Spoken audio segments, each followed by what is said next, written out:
Before we begin, turn off the lights, and because what you're about to hear isn't just a legend, it's a true story. And some say if you listen at midnight, you might hear his horse outside your window. The legend of the Headless Horseman didn't start as a story. It began as a witness report. Sleepy Hollow, New York, 1776.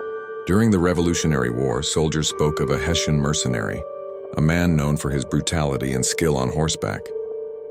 He was said to be fearless in battle, until the day a cannonball took his head clean off near White Plains. His comrades buried his body in the old Dutch church cemetery, but they never found the head. Weeks later, local villagers began reporting a rider, cloaked in black, galloping through the woods at night. No face beneath his hood, only a faint glow where a head should have been. At first, it was dismissed as superstition, war stories, but people kept disappearing. By 1790, the town had earned its name, Sleepy Hollow, because at night, no one dared to stay awake. Over a century later, in 1921, a caretaker named Peter Van Garrett moved into a small cottage near the old Dutch cemetery. He wasn't a believer.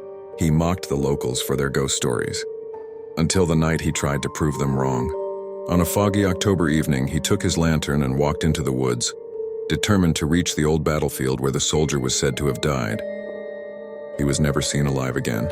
3 days later, a farmer found his horse wandering near the creek, still saddled, trembling, and covered in mud. When the sheriff searched the woods, they found Peter's body hanging from a low branch. His head was missing. The official report claimed animal attack, but locals knew better. They said the horseman took it to replace the one he'd lost.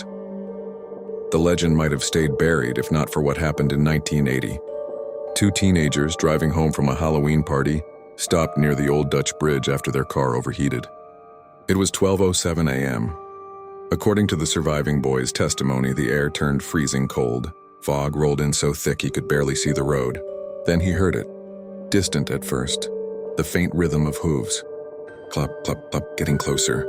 He looked down the road and saw a figure on horseback emerging from the fog.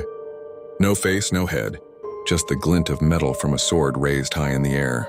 The boy said his friend screamed, and then something massive slammed into the car, shattering the windshield.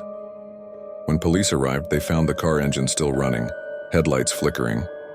The passenger seat was soaked in blood, but there was no sign of the other boy, just his jacket hanging from the old wooden bridge.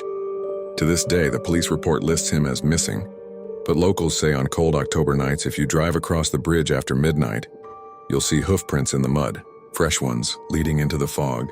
And if you stop long enough, you might hear it, the snort of a horse and the sound of metal dragging along the ground. Because the horseman still rides, headless, restless, searching. But if you ever find yourself driving through Sleepy Hollow and you see fog thick enough to swallow your headlights, keep driving. And don't look back, because if you do, he might think you have something he's been looking for. Your head, like, and subscribe for more creepy stories.